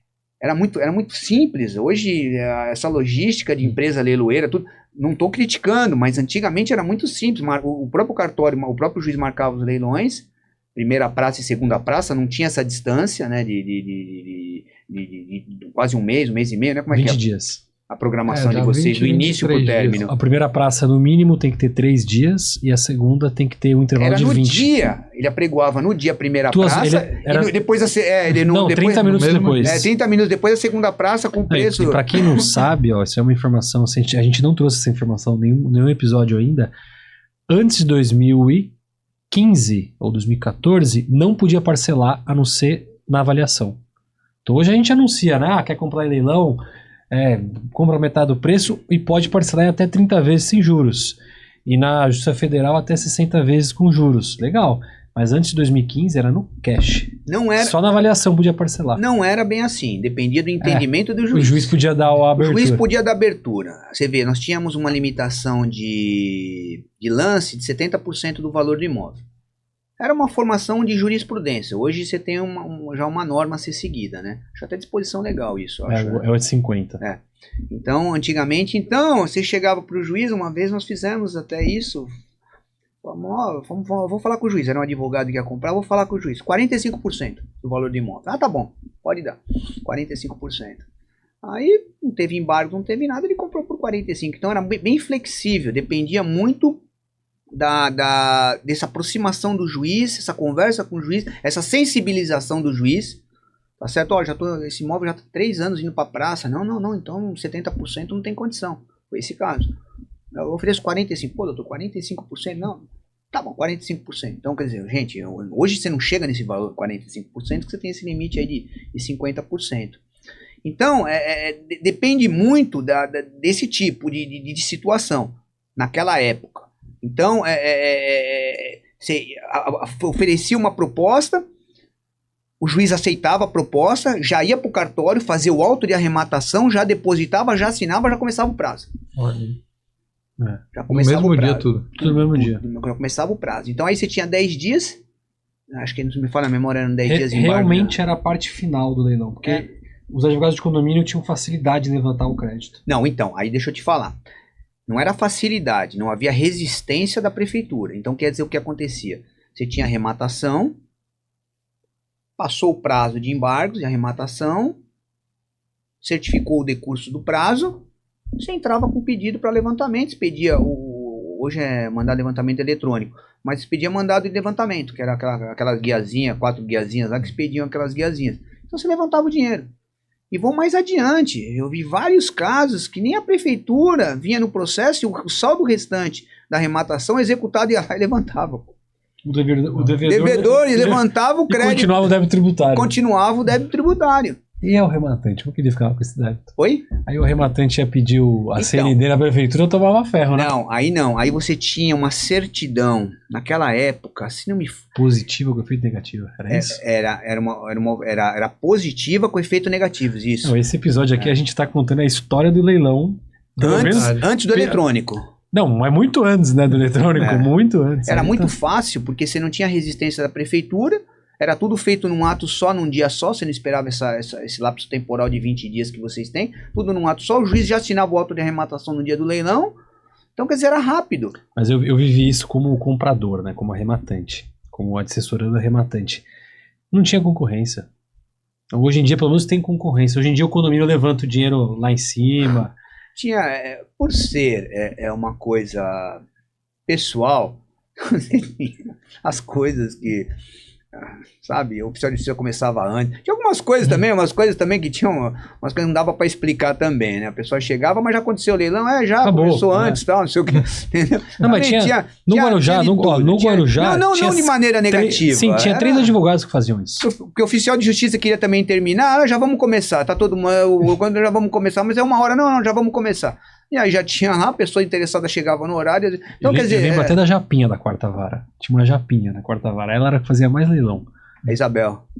Acho que talvez seja ela. É Isabel. Eu lembro dela. Então, quer dizer, e o pessoal fazia, então o oficial de justiça não tinha muita paciência, lá, sabe? Era um negócio que não estava ganhando nada, sabe? Ficava ali perdendo tempo, podia estar cumprindo o mandato. Então, quer dizer, era rápido, eu começava antes, até chegava lá e já estava pregoando lá. Era bem fácil, né, comprar. Eu cheguei a comprar alguns imóveis em leilão desse jeito aí, dessa forma aí. Era muito, muito simples, né? Era simples, não tinha formalidade no ato, né? Tinha as formalidades, lógico, legais no ato, mas era a simplicidade do ato, né? De resolver. E o atrativo que a gente tinha, né? O atrativo não, o benefício que a gente tinha era da prefeitura não ir intervir no processo. Então era simples, era até o devedor levantar o saldo restante, pô. Hoje a prefeitura ela acompanha, né, os leilões pelos Ela é leiloeiros. intimada, não. Ela é intimada, né? Ela é intimada. E eu vou mais adiante. Por que intima a prefeitura se ela não é parte do processo? Ah, mas ela é terceira. Ela que tem que ir atrás do processo. Não o juiz advogar, entre aspas, para a prefeitura e trazer ela para dentro do processo para concorrer com crédito. Está advogando o juiz. Ô, prefeitura, tem um crédito aqui para vocês virem receber, que vocês têm preferência e tal, vocês vêm receber. Mas você já pegou leilão nulo por conta disso, por falta de intimação da prefeitura? Já tive uns 2 problemas desses, já de anular tudo, começar... Não o leilão, mas o concurso de credores, né? Porque o leilão você não anula, mas você tem um concurso de credores após entrar valores no processo. E hoje, dando um resumo, quem levanta na frente, então, tá claro hoje, se tiver condomínio e prefeitura, é a prefeitura. Você tem 3 credores. 3 credores no final do processo de condomínio. Você tem o principal, que é o débito condominial, que é o que gerou a ação. Você tem os honorários, que foram estimados, né? Estimados não, foram fixados pelo juiz no decorrer do processo. Do advogado de condomínio. Do advogado de condomínio. Né? Não estou entrando em ordem, estou falando... Quando você entra com uma ação, o que você entra primeiro? Com o crédito condominial. Então, essa é a origem da ação, é o crédito. Então, é um crédito. Você tem os honorários que são fixados depois, e depois você tem o crédito tributário. Então, você tem 3 credores. Aí que você abre o concurso de credores. Os honorários advocatícios, em 99%, eles têm prioridade. Então, independente da discussão de PTU condomínio, os honorários eles têm prioridade. Eles têm previsão legal no Código de Processo Civil, acho artigo 80, tem uma... Agora não tô... Eles ficam... se caracteriza como crédito alimentar. Crédito alimentar, né? Você tem caráter alimentar. Caráter alimentar. Então, você tem essa prioridade. Curiosidade, e os créditos dos procuradores do município? Eles entram nesse jogo ou não? Não, eles estão inclusos dentro do IPTU. Dentro do débito, não é separado. Pelo que eu fiquei sabendo, o que acontece? Quando há esse recebimento, eles vão para um caixão. Um caixão que eu digo, um fundo que aí é dividido entre os procuradores, né? E Todos tem uma eles. limitação. Pra quem não sabe, procurador é o advogado Da prefeitura, das prefeituras, é. né? Ou Procurador municipal. do Estado, É da União. o procurador municipal é o advogado que advoga defendendo a prefeitura, né? O procurador municipal. Então vai para esse caixa, os honorários deles não tem nada a ver, é o bolo do IPTU que depois é tirado e vai para esse caixão e depois é Inclusive, dividido. a gente até anotou, dia 28 de março desse ano saiu, qual o número da... Tema 1220. Tema 1220. É. Conta aí o que é esse tema 1220, o que ele é bom, o que foi bom, né, pra sua área. E vamos deixar esse tema, vamos lembrar e deixar o link embaixo aqui nos comentários desse tema 1220, que é importante, né, pros advogados aí que estão atuando, Sim. que vão começar a saber o que seria isso aí, que é um tema bem relevante, imagino que para uma grande notícia aí para os advogados de condomínio. Não tinha nem que ser começada a discussão sobre isso, né? Tem previsão já legal, mesmo no Estatuto do Advogado também tem essa previsão de caráter alimentar, quer dizer, já é uma coisa, tanto na lei orgânica da OAB como no Código de Processo Civil já está estipulado isso. O que aconteceu foi que entraram com... Eu não lembro bem, foi um recurso especial. Eu lembro disso no final da história, que foi essa discussão. O recurso especial dizendo inconstitucionalidade da previsão do artigo e do estatuto da OAB. E dizer que os honorários advocatícios têm caráter alimentar. Então foi feita uma discussão, foi criada uma discussão que era inconstitucional. Aí não sei que cargas d'água também foi parar no Supremo essa discussão, foi aceito o recurso especial, não, o recurso extraordinário, foi aceito. Foi recebido, né? E aí houve essa parada, né? Eu tive uma meia dúzia de processos que foram suspensos até o Supremo. Que você estava brigando para receber os honorários frente aos tributos. Parou tudo. Parou tudo. E por conta dessa decisão agora talvez começar a andar. Parou tudo. Toda a discussão com concurso de credores, relacionada a concurso de credores, parou porque um dos credores estava com discussão com outro, então se para o processo, ninguém recebe nada e vamos aguardar um posicionamento final. E aí criou-se o tema, né, 1220, dizendo se era constitucional ou inconstitucional a aplicação desse artigo, e o Estatuto da OAB. E acabou saindo agora nessa data, né, quando você me falou isso, é que eu não sabia, que você não tinha colocado o tema, né, eu falei, nossa, me manda isso aí que eu tô curioso para ver, mas eu já estava acompanhando isso. Porque eu tinha 6 processos parados nesse sentido, né? Então, resumo, você que é advogado de condomínio e tem dinheiro parado... Não, de condomínio não, você que é advogado de qualquer causa, né? Qualquer causa. Não. Honorários vêm à frente de tributos. Essa é a frase aí que gente, tá qualquer claro. situação que envolva concurso de credores que esteja relacionado com... Não só com o IPTU, pode ser INSS, qualquer tributo que você tenha. Qualquer tributo. Qualquer concurso de credores que envolva qualquer tributo com relação à discussão entre honorários e esse tributo. Houve esse tema 1220 do Supremo. Acredito eu que isso siga como uma súmula, entre aspas, uma súmula vinculante que vai por fim nessa discussão. Porque também o tribunal e o Superior Tribunal de Justiça não quer ficar perdendo tempo já numa posição tomada pelo Supremo já. Eles querem padronizar, como eles padronizaram, como você entrou nesse assunto logo no começo do podcast, agora não esqueço mais. No podcast, você entrou nesse assunto, que a prefeitura discutia com o condomínio. E o condomínio, os juízes davam preferência para o condomínio levantar. Aí começou a se formar o quê? Uma discussão no tribunal. Aí tinham 2 câmaras no tribunal que davam para a prefeitura. E aí o que aconteceu? Veio já, não uma súmula vinculante, veio um posicionamento do Superior Tribunal de Justiça já dando preferência para a prefeitura. Então o que acontece? Aí veio o efeito cascata. Veio para o tribunal e veio para o primeiro grau. O processo. Quando você entra. Então, logo o magistrado, já quando tem essa discussão, ele já pega aquele posicionamento do Superior Tribunal de Justiça, já colocou, o assunto está encerrado. Vai para o tribunal, pega aquele posicionamento, e eu acredito que deva acontecer isso com agora essa discussão com honorários e tributos, né? Não vou falar de IPTU, porque tributos é uma coisa que envolve muitas coisas. Então vem, acho, por fim, nessa discussão. Mas é super justo, cara. Acho que isso para mim vincula como se fosse caráter alimentar, né? Não, caráter alimentar, então, total, porque se você pegar o estatuto, ele fala claramente disso. E além dessa súmula 1220, ela vai mais adiante ainda. Ela não fala só da sucumbência, ela fala dos honorários contratuais. O que é honorários contratuais? Quando o cliente vai no teu escritório, para fazer isso, é um contrato de honorários advocatícios que você faz com o cliente, que não envolve tem um o processo. limite isso, não? Não. Pelo que eu vi na súmula Se você 1220, provar, então, que você junta o contrato e você...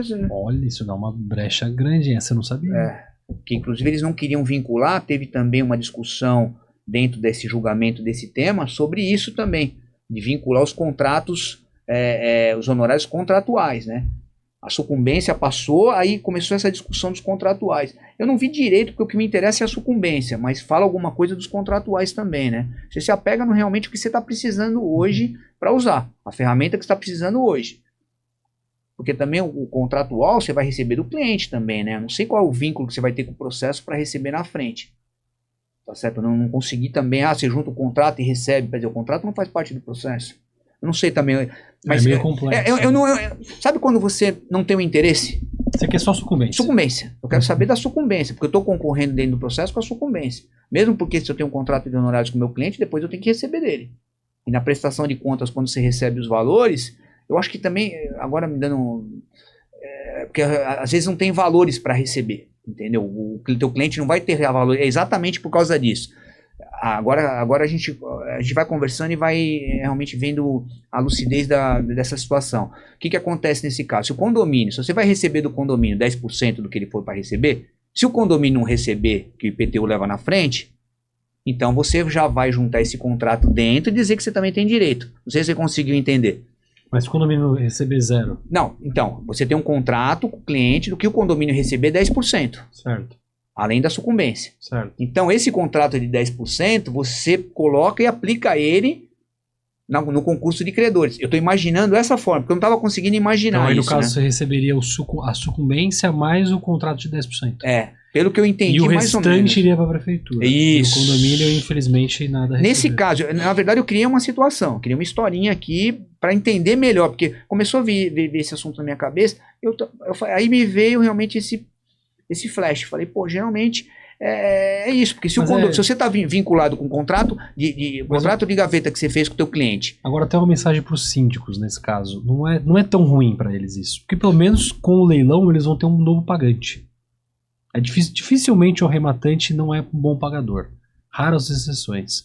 Então, pelo menos assim, o advogado vai acabar recebendo por conta dessa nova, né, como chama? Tema do 1220. Quase esse novo tema do STF.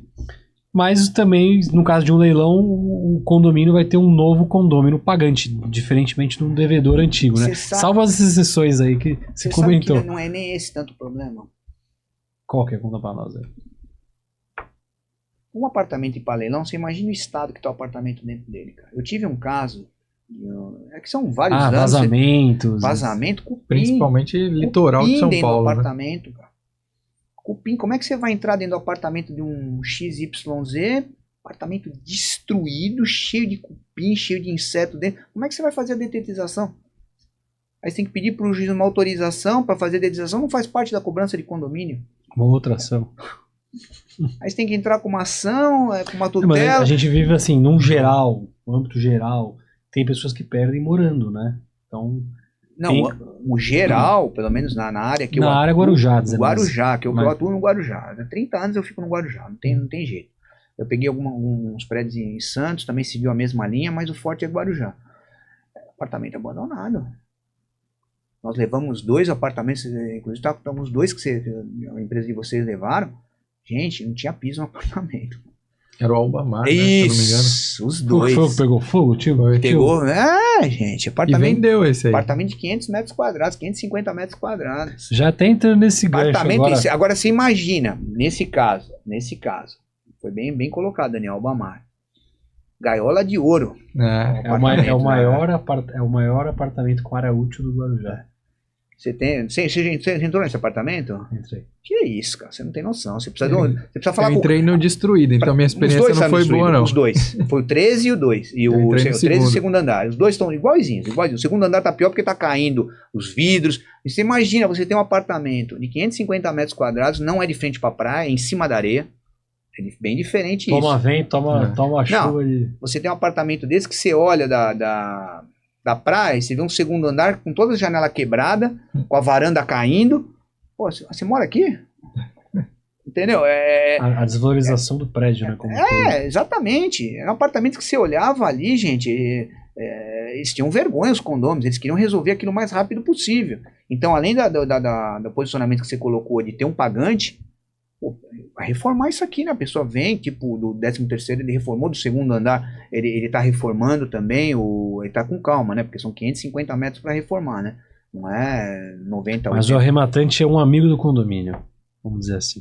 Porque ele vai pôr em ordem, porque aquilo denigra a imagem né, a gente, eu passo lá todo dia, né, da praia, tudo, eu vejo aquele segundo andar, gente, a varanda toda caindo, as janelas tudo caindo do segundo. Você olha aquilo ali, é uma mudança de fachada drástica, num apartamento de altíssimo padrão, cara. Então, além de você ter esse pagante, você tem uma pessoa que vai, entendeu, zelar, sabe, é ruim você ter o apartamento do lado, abandonado, cheio de cupim, pô, teu vizinho do lado, quer dizer, as pessoas reclamam, sabe, vazamento, o apartamento dá vazamento embaixo, a pessoa abandonou o apartamento, né, então não tem a pessoa quer, o condomínio quer que alguém venha e assuma esse apartamento, resolva, né, essa situação, né, esse apartamento, valoriza, né, mesmo sendo uma coisa interna, não cria problema para os demais condôminos, né. Com certeza. Você comentou no início do peso do edital de leilão, principalmente nas decisões, né, futuras que vêm com relação principalmente aos débitos. E um trabalho legal que nós fazemos em conjunto é muitas vezes ir na assembleia de condomínio, é trazer essa visão, às vezes, olha, esse apartamento aqui não vale mais X, ele vale Y agora por conta disso, ele está destruído, ele está dessa forma aqui, o mercado está falando que ele vale isso daqui hoje. E também com relação aos débitos de condomínio, principalmente. Porque a maior insegurança que nós temos aqui do lado dos arrematantes é se ele vai ficar ou não responsável por aquele débito. Porque, primeiro, ele coloca na ponta do lápis, e segundo, acaba que o leilão ele vai até um certo patamar. Ele não sobe muito porque ele já fica meio receoso dos débitos. Como que é para o condomínio tomar essa decisão da quitação dos débitos em favor do arrematante, e como que você enxerga que o leiloeiro, como nós fazemos aqui em alguns processos seus, como que você enxerga o peso do leiloeiro nessas decisões também? Gente, a responsabilidade na verdade é comigo. Tudo que você falou, Daniel, a responsabilidade é comigo. Por quê? Eu tenho que viabilizar um recebimento. Meu cliente ele quer receber. Então, qualquer assunto que eu vou entrar, ele quer ver o posicionamento do advogado, eu quero receber. Então, é complicado, de repente, você chegar numa fase final, você explicar da prefeitura, você explicar, pô, nós não vamos receber nada.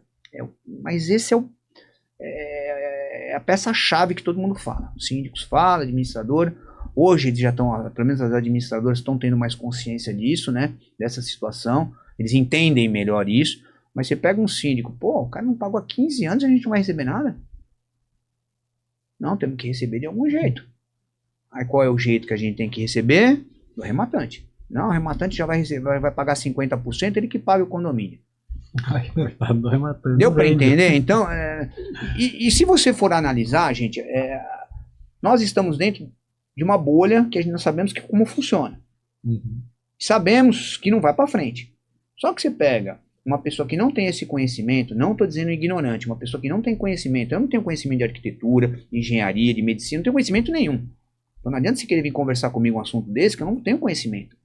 Alguma coisinha você sabe, dor de cabeça, toma uma dipirona, algumas coisinhas, mas você não dá para entrar num assunto mais complexo. Então como é que você vai explicar para um síndico de prédio que não é advogado essa situação? Aí você tem que explicar, não, a gente pode alterar o polo passivo em cima do arrematante. Não, então vamos fazer isso. Só que nos primeiros leilões eu tenho que fazer isso e explicar para o síndico, falar, olha, não está tendo pessoas interessadas. Pô, mas por que o prédio é bom, isso e aquilo então? Eu tenho que primeiro criar uma situação, uma dificuldade e não ter pessoas interessadas. Pô, nós estamos levando para leilão por 50%, o apartamento vale 500, 250 mil, ninguém vai comprar. Então, você não falou para comprar do arrematante, a dívida não é essa, 250. Mesmo tendo o edital da empresa de você estando bem fechadinho, Você não pode dar 100% de chance para o arrematante. Isso eu sempre falei com o Adriano. Cuidado, cara. Você não vai saber o que o juiz vai dar aqui e principalmente o que o tribunal vai dar lá. Você pega uma Câmara um pouco diversa com posicionamento de edital, fala que a responsabilidade é do arrematante. O edital, você não fez o edital? Então é complicado isso. Então, eu tenho que criar essa dificuldade de venda do apartamento em leilão, de não ter interessados, para sentar com o síndico e conversar. Falar, não vai viabilizar isso. E aí, mas qual a saída? Vamos voltar na primeira saída que não receber nada. Mas não receber nada então. Aí vai ficar esse apartamento com vazamento, esse apartamento destruído, com cupim, varanda caindo. E continua inadimplente. Continua inadimplente, você não tem um pagador, você não tem, de repente, um condomínio legal ali que vem ajudar com um conselho, alguma coisa nesse sentido. E aí você vai sensibilizando o síndico. Por isso que é importante o arrematante. Agora, olhando pelo olhar do arrematante, leia todos os editais, né? Com clareza. Porque se naquele edital tiver escrito que o arrematante vai pagar o débito condominial, ele vai pagar o débito condominial. Eu diria até mais, alguns posicionamentos dos tribunais, mesmo que não esteja expresso isso, mas se vir expresso o valor do débito condominial, o tribunal entende que o arrematante comprou ciente do débito e ele fica responsável. Então, muitas vezes, até constando o débito lá, já um pé atrás ali pro arrematante, né, com relação a isso. Para aproveitar, agora uma dica para os arrematantes, quando você encontrar um leilão assim, que tá meio obscuro, tá lá a dívida ou tá lá expresso que o arrematante vai pagar. Não tem isso em legislação, mas tem já jurisprudência. Manda uma proposta condicional para o leiloeiro, né? A gente recepciona e a gente vai colocar no processo. Aí vai bater no síndico e o síndico vai falar, pô, aí agora não tem o que fazer. É uma solução que tem dado, às vezes dá efeito bom, às vezes vira negativo, mas pelo menos não fica o negativo puro. Mas não tem legislação que defende isso, vai virar jurisprudência. Pode ser que lá na frente pode dar problema, mas é uma válvula de escape, né? Que na maioria das vezes vai dar problema, porque o síndico não tem autorização para dar esse desconto. Aí não, tem que ser em assembleia. Então, aí você vai bater essa assembleia, vai bater essa proposta de condição do leilão, em virtude de um pagamento, só que o síndico não vai ter autonomia. E outra, eu vou orientar o síndico para não fazer. Porque aí marcar uma assembleia. Marcar uma assembleia. Só que a assembleia aconteceu semana passada, a outra só ano que vem. Aí como é que você vai segurar a proposta até o ano que vem? Aí eu vou ter que discordar da proposta. Por isso que eu estou falando, o Daniel, ele colocou uma situação bem interessante.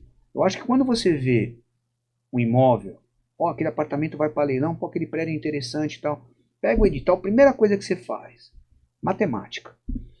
Valor da avaliação, tanto. Quanto que eu vou comprar? Tanto. O que tem de dívida? Tanto, tanto, tanto. Faz essa soma, essa divisão, essa multiplicação, essa subtração e vê o que tem de passivo ainda. Pô, tem de passivo ainda 200 mil aqui.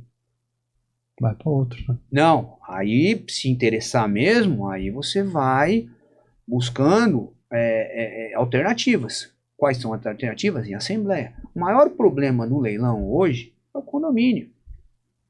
É o condomínio, é o maior problema. Então tem que tomar cuidado com o condomínio. Mesmo vocês amarrando o edital, mesmo constando no edital, só se constar no edital que não tem, o arrematante não tem coisa com o condomínio. Aí tudo bem, não tem responsabilidade. Mas aí o condomínio também não vai concordar com esse edital. E vai impugnar o edital.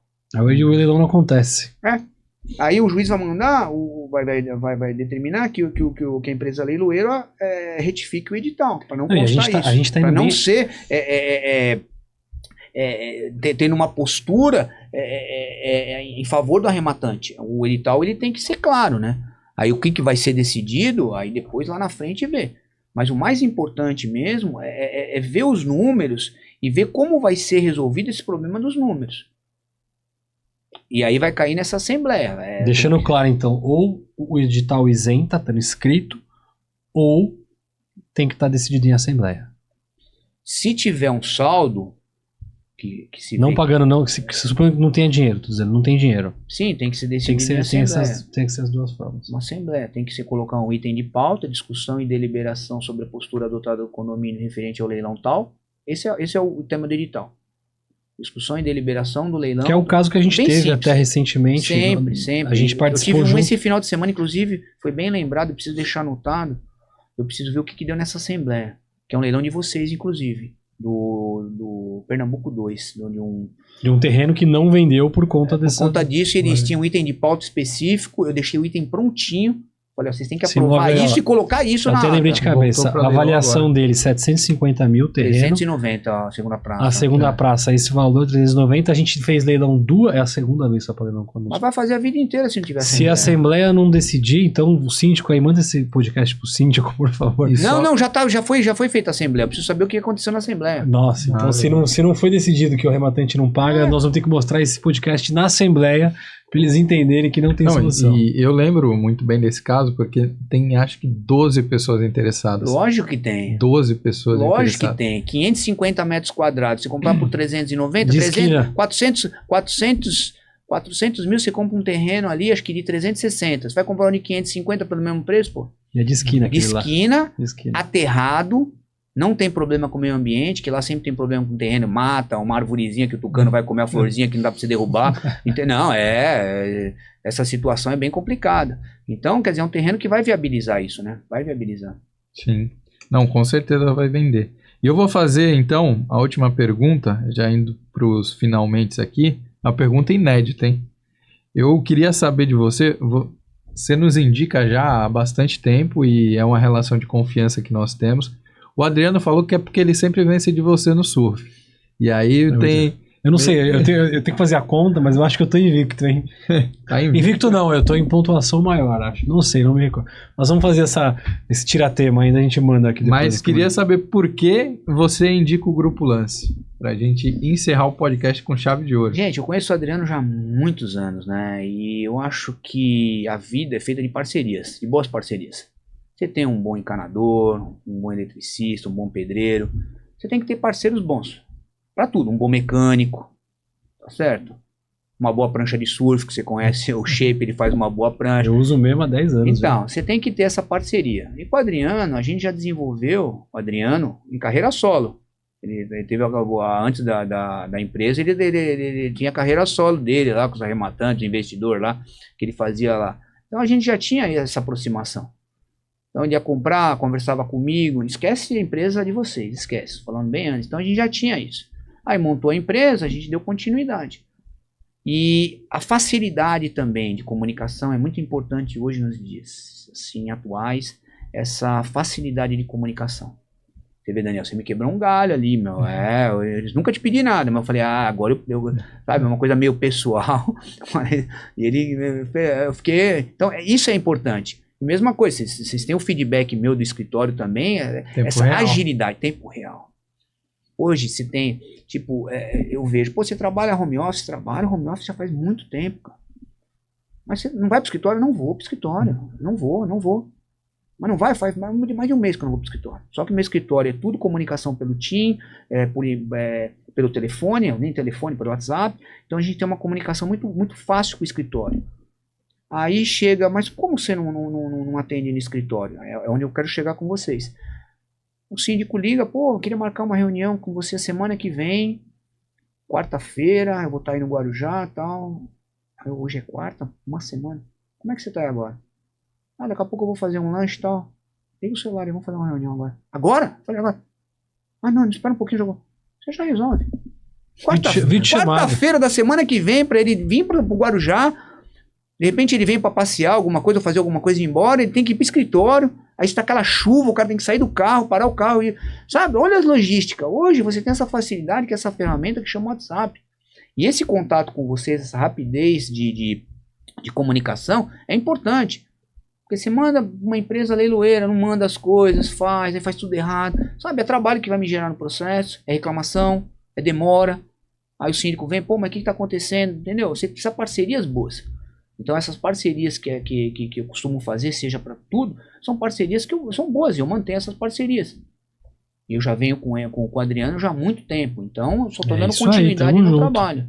Então é isso, respondendo a tua pergunta, boas parcerias. Fora que a gente bate mó papo dentro d'água.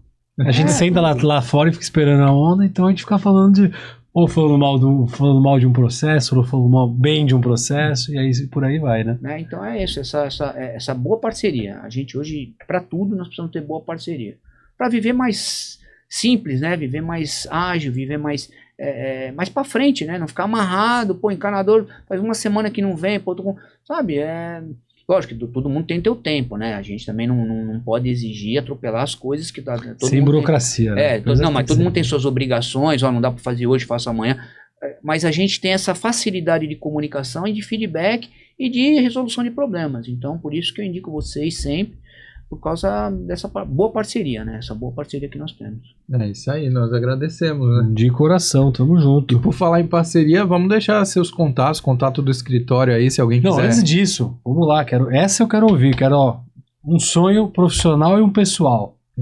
Ele já foi pra Mentawai, não? Já. Já? O do Bruno foi esse. Ele falou, eu quero ir pra Mentawai. Foi, me chama. Bora, essa pode pegar de surpresa. Não, mas o que você faz? Não, um sonho profissional. Como eu quero continuar como tá maravilhoso. Beleza, já sou realizado profissionalmente. Imagino que seja. E um sonho pessoal, também tem algum sempre ou não tem? Tem. Não, essa resposta tá na ponta da língua, não tem nem o que se falar, porque quando você tem metas de vida, é fácil responder. Profissional é manter do jeito que está agora, sabe? Eu controle, de novo, teve mudanças no meu escritório bem significativas, assim, nós éramos em 3 sócios, hoje eu estou sozinho no escritório, houve saídas, lógico, então as pessoas saem para coisas melhores, a gente não tem como segurar, principalmente no caso de funcionalismo público, né? A pessoa passa num concurso, não tem como, né? É difícil, né? Você querer comprar o passe, né? Então eu acabei ficando sozinho e reorganizei minha vida profissional sozinho. E a intenção é continuar assim do jeito que tá, porque eu tô com o escritório na mão hoje, não tô dependendo de terceiros. Então eu, Adriano, eu, Daniel, eu, a síndica, eu síndico, eu, administrador, então eu tenho controle. Isso para mim é fantástico, porque quando você delega, você acaba perdendo um pouco o controle. Então profissionalmente hoje é manter o que eu tô fazendo, esse controle. Atingiu a meta, é isso aí. Não, hoje realmente eu tenho uma clientela, eu já tenho uma estabilidade financeira, já tenho uma condição legal assim, né? Então dá para manter esse padrão de atendimento. Eu prefiro ter 10 clientes que eu tenha essa proximidade com eles, de conversa, você vê com uma síndica, ontem ela me ligou, já liguei, sabe, nossa, você está mais rápido que... Não é rápido, é agilidade na comunicação, como eu sempre falo. De repente você ter 10 clientes que estão super satisfeitos contigo, do que eu ter 1000 clientes que, o cara não me liga, faz uma semana e tal.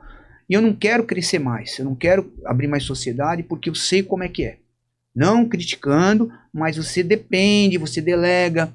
De repente o teu dinamismo não é o dinamismo de uma outras pessoas. Eu comecei sozinho, não fiquei junto no escritório. Eu abri minha portinha ali, fiquei lá trabalhando, limpando o escritório. Sexta-feira era de faxina no escritório, limpava a janela, limpava lá o banheiro, limpava tudo. Então, quer dizer, eu comecei, eu sei o que é isso, esse atendimento. E aí o escritório começou a crescer, eu comecei a ter outras pessoas, ter isso, foi excelente, foi aí que realmente alavancou financeiramente, mas eu vi que acabou perdendo essa pessoalidade, né, com os clientes, né, esse pessoal com os clientes. E hoje que eu estou contente mesmo é essa situação de estar de novo muito próximo do meu ambiente de trabalho. E pessoalmente, que nem o Bruno falou, né? O Bruno Mentawai, pessoal, um abraço pro Bruno Brandi aí, ó. Bruno, figura, gente boa, surfa muito. E, pessoal, é ter saúde, né? Ter proteção, né? E sempre estar iluminado aí para seguir o caminho para frente, né? Esse lado pessoal é um lado que a gente anda com as próprias pernas, né? Mas a gente tem um fator externo muito grande, né? Saúde não tá na nossa mão, cara. Para você ficar doente, você não sabe nem de onde ver uma gripe, de onde ver. Então é sempre pedir pro lado meu pessoal, né? Para todas as pessoas do mundo, né? Não é só uma coisa exclusividade minha individual. É saúde, né? Saúde, você ter saúde para você surfar, trabalhar, curtir a família, tudo, né? Proteção, porque você sabe que hoje em dia as coisas acontecem, né?